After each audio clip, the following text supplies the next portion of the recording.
Pas tout à fait avec la même approche évidemment. Il a annoncé hier sa candidature à l'élection présidentielle et se présente comme l'alternative à François Hollande. Alors est-il prêt à sauter la case primaire? Ira-t-il jusqu'au bout? Vous nous répondrez dans un instant, Arnaud Montebourg. D'abord les réactions du jour après vos attaques contre le chef de l'État. Regardez. J'ai envie de faire une petite paraphrase. Il ne faut pas tomber dans l'abaissement improductif. Il faut rester dans le redressement productif. Je dirais à mon ami Arnaud, voilà, il ne faut pas tirer contre son camp, parce que finalement, le vrai débat, ce sera entre la gauche et la droite, et ce gouvernement aujourd'hui défend la gauche. Je pense qu'on peut s'exprimer sans être dans l'outrance. Et tout ceci peut créer un climat assez négatif qui ne rapportera pas grand-chose à ceux qui sont dans cette outrance. Vous entendez ces critiques, Arnaud Montebourg, bonsoir. Est-ce que Bonsoir. vous êtes populiste et est-ce que vous êtes dans l'outrance vis-à-vis du chef de l'État? Je propose, c'est un discours... Vous avez été très virulent hier soir. J'ai déclaré ma fidélité finalement aux engagements que nous avions pris devant la population en 2012 et que nous avons partagés.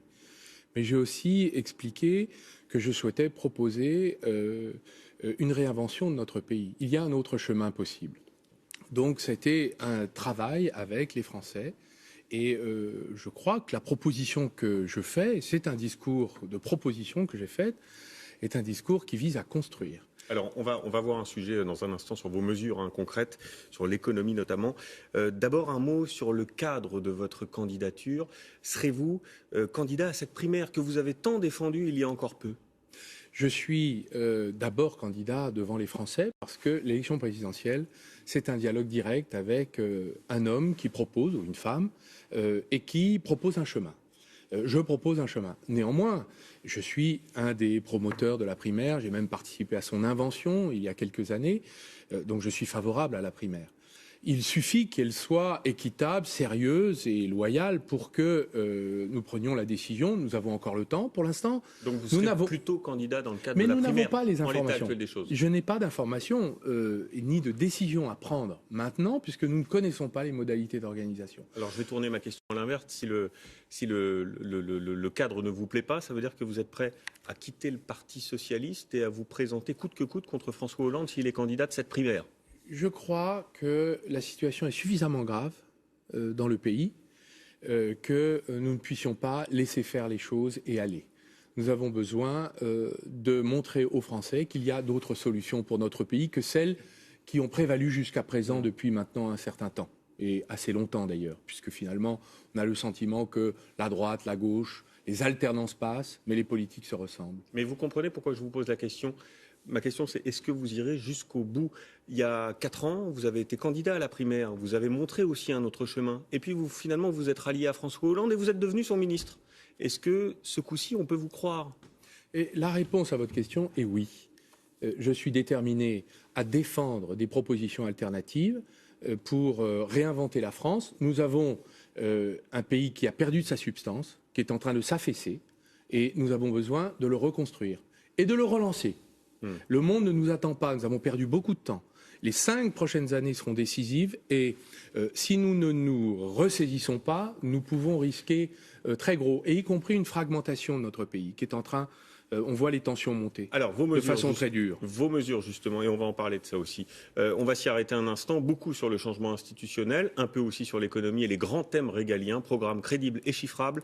On s'est posé la question avec Jean-Baptiste Marteau et Philippe Boissry.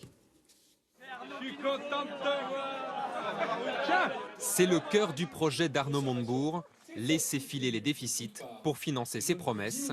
C'est la fin de la limite fixée à 3% du PIB. Une mesure totalement contraire à tous les traités signés par la France depuis 25 ans.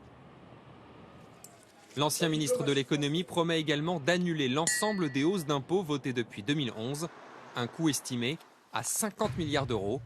Pour la financer, Arnaud Montebourg ne propose aucune mesure de réduction des dépenses de l'État. Autre proposition, l'attribution de 80% des marchés publics aux PME françaises. Là encore, cette mesure protectionniste est contraire aux principes de l'Union européenne, illégale à l'heure actuelle. Arnaud Montebourg, comme plusieurs responsables de gauche et de droite, souhaite le rétablissement du service militaire obligatoire. Son coût est estimé à 4 milliards d'euros par an, un montant jugé très élevé auquel il faudra rajouter la construction de casernes pour loger les appelés. Enfin, le candidat Montebourg milite pour une 6e République.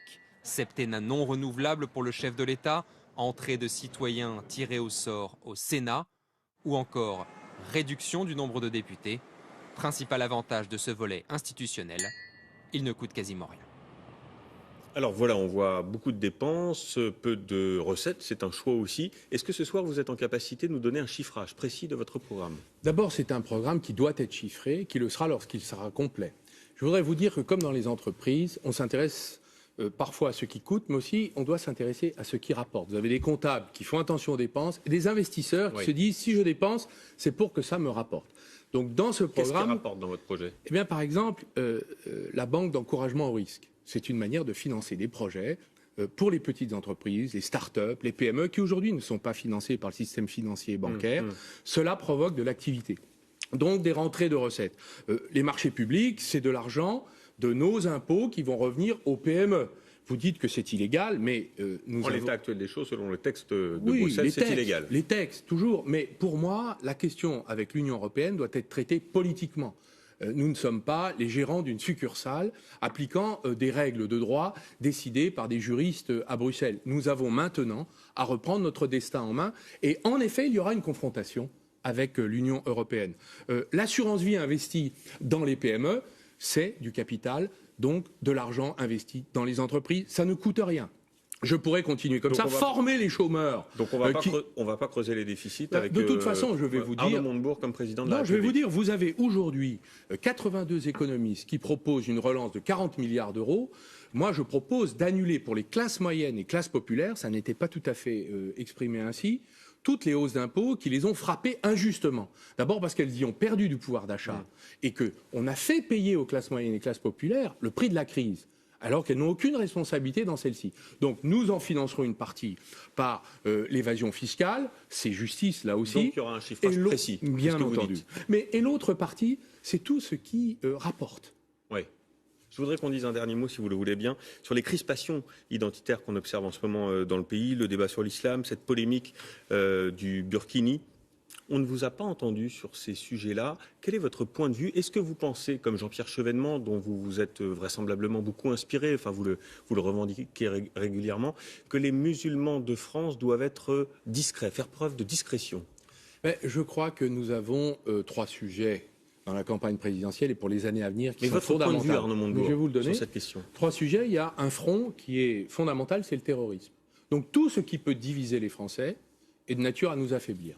Si je propose le rétablissement du service national civil et militaire, c'est précisément pour refaire France. Mais le Burkini, par exemple, vous comprenez les arrêtés municipaux ou pas? Quel que soit, je comprends qu'on se divise pour des affaires subalternes de tenue vestimentaire. Vous trouvez ça subalterne? C'est subalterne. En revanche, ce qui est fondamental, les attaques terroristes, une organisation criminelle qui attaque notre pays, qui utilise d'ailleurs nos tensions identitaires à l'intérieur de notre pays. Donc notre travail, c'est de refaire France, de nous unir. Et le service militaire va y contribuer. Que vous soyez juif, musulman, riche, pauvre, peu importe. Vous aimez la France et vous la servez. Et on aura l'occasion d'en reparler puisque la campagne ne fait que commencer. Merci infiniment Arnaud Montebourg d'avoir été ce soir avec nous sur le 20h de France 2. La grande inquiétude à présent des professionnels du tourisme. Le bilan de l'été sera dévoilé demain et il s'annonce mauvais selon les premiers indicateurs. La fréquentation est en forte baisse, y compris à Paris. Et c'est là la grande nouveauté. Les restaurateurs ne font pas le plein, les magasins sont désertés. Les explications avec Alexia Maillère et Laure Herpeux. Paris. L'an passé, la capitale a fait rêver près de 47 millions de touristes. Mais cette année, les vacanciers étrangers semblent bouder la capitale. Il y a beaucoup moins de monde. J'ai demandé à mon mari, mais que se passe-t-il? Quand on est venu en 2012, il y avait tellement de monde. Ce que je veux, c'est avoir des rues vides pour faire de belles photos. Montmartre, c'est encore plus beau comme ça. En pleine saison, ces marches devant le Sacré-Cœur sont habituellement noires de monde. Le risque d'attentat a dissuadé certains visiteurs. Quand j'ai pris le métro, j'ai pensé, et si quelqu'un faisait sauter une bombe? Tous les secteurs sont touchés. Dans ce musée, ancien atelier de Renoir au cœur de Montmartre, c'est la première fois que les touristes étrangers sont venus moins nombreux. On a une baisse sur le touriste européen d'à peu près moins 11%. Au global, on est à moins 15% des touristes étrangers sur la période de l'été, juin, juillet, août. Sur la célèbre avenue des Champs-Élysées, Japonais, Américains, Émiratis sont également moins présents. Ces touristes, c'est la clientèle de Franck Blanchard. Il vend ici des journaux et des souvenirs depuis de nombreuses années. On travaille avec des hôtels. Certains hôtels nous commandent beaucoup moins de journaux qu'auparavant, ça c'est sûr. Les hôtels ont souffert d'une baisse de 10% de fréquentation au mois de juillet dernier.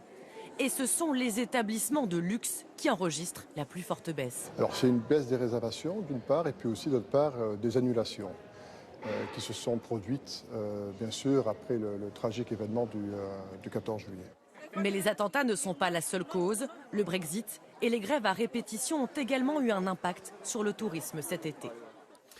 Notre enquête conso du pouvoir d'achat et qu'on a fait payer aux classes moyennes et classes populaires le prix de la crise, alors qu'elles n'ont aucune responsabilité dans celle-ci. Donc nous en financerons une partie par l'évasion fiscale, c'est justice là aussi. Donc il y aura un chiffrage précis. Bien entendu. Et l'autre partie, c'est tout ce qui rapporte. Oui. Je voudrais qu'on dise un dernier mot, si vous le voulez bien, sur les crispations identitaires qu'on observe en ce moment dans le pays, le débat sur l'islam, cette polémique du burkini. On ne vous a pas entendu sur ces sujets-là. Quel est votre point de vue? Est-ce que vous pensez, comme Jean-Pierre Chevènement, dont vous vous êtes vraisemblablement beaucoup inspiré, enfin vous le revendiquez régulièrement, que les musulmans de France doivent être discrets, faire preuve de discrétion? Je crois que nous avons 3 sujets dans la campagne présidentielle et pour les années à venir qui sont fondamentaux. Point de vue, Arnaud Montebourg, je vais vous le donner. sur cette question. 3 sujets. Il y a un front qui est fondamental, c'est le terrorisme. Donc tout ce qui peut diviser les Français est de nature à nous affaiblir. Si je propose le rétablissement du service national civil et militaire, c'est précisément pour refaire France. Mais le Burkini, par exemple, vous comprenez les arrêtés municipaux ou pas? Quel que soit, je comprends qu'on se divise pour des affaires subalternes de tenue vestimentaire. Vous trouvez ça subalterne? C'est subalterne. En revanche, ce qui est fondamental, les attaques terroristes, une organisation criminelle qui attaque notre pays, qui utilise d'ailleurs nos tensions identitaires à l'intérieur de notre pays. Donc notre travail, c'est de refaire France, de nous unir. Et le service militaire va y contribuer. Que vous soyez juif, musulman, riche, pauvre, peu importe. Vous aimez la France et vous la servez. Et on aura l'occasion d'en reparler puisque la campagne ne fait que commencer. Merci infiniment Arnaud Montebourg d'avoir été ce soir avec nous sur le 20h de France 2. Seront décisives et si nous ne nous ressaisissons pas, nous pouvons risquer très gros, et y compris une fragmentation de notre pays qui est en train... on voit les tensions monter. Alors, vos mesures, de façon très dure. Vos mesures, justement, et on va en parler de ça aussi. On va s'y arrêter un instant. Beaucoup sur le changement institutionnel, un peu aussi sur l'économie et les grands thèmes régaliens, programmes crédibles et chiffrables. On s'est posé la question avec Jean-Baptiste Marteau et Philippe Boissry. C'est le cœur du projet d'Arnaud Montebourg, laisser filer les déficits pour financer ses promesses. C'est la fin de la limite fixée à 3% du PIB. Une mesure totalement contraire à tous les traités signés par la France depuis 25 ans. L'ancien ministre de l'économie promet également d'annuler l'ensemble des hausses d'impôts votées depuis 2011, un coût estimé à 50 milliards d'euros. Pour la financer, Arnaud Montebourg ne propose aucune mesure de réduction des dépenses de l'État. Autre proposition, l'attribution de 80% des marchés publics aux PME françaises. Là encore, cette mesure protectionniste est contraire aux principes de l'Union européenne, illégale à l'heure actuelle. Arnaud Montebourg, comme plusieurs responsables de gauche et de droite, souhaite le rétablissement du service militaire obligatoire. Son coût est estimé à 4 milliards d'euros par an, un montant jugé très élevé auquel il faudra rajouter la construction de casernes pour loger les appelés. Enfin, le candidat Montebourg milite pour une 6e République. Septennat non renouvelable pour le chef de l'État, entrée de citoyens tirés au sort au Sénat, ou encore réduction du nombre de députés. Pas tout à fait avec la même approche évidemment. Il a annoncé hier sa candidature à l'élection présidentielle et se présente comme l'alternative à François Hollande. Alors est-il prêt à sauter la casse primaire? Ira-t-il jusqu'au bout? Vous nous répondrez dans un instant, Arnaud Montebourg. D'abord les réactions du jour, après vos attaques contre le chef de l'État. Regardez.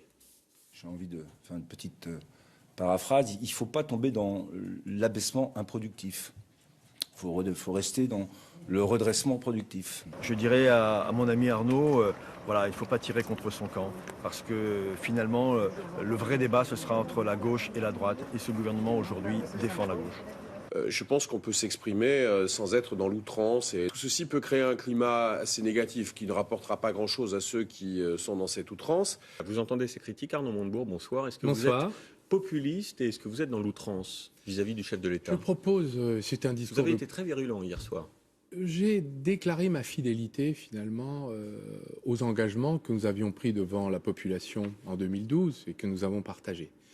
Mais j'ai aussi expliqué que je souhaitais proposer une réinvention de notre pays. Il y a un autre chemin possible. Donc c'était un travail avec les Français et je crois que la proposition que je fais, c'est un discours de proposition que j'ai fait, est un discours qui vise à construire. Alors, on va voir un sujet dans un instant sur vos mesures concrètes, sur l'économie notamment. D'abord, un mot sur le cadre de votre candidature.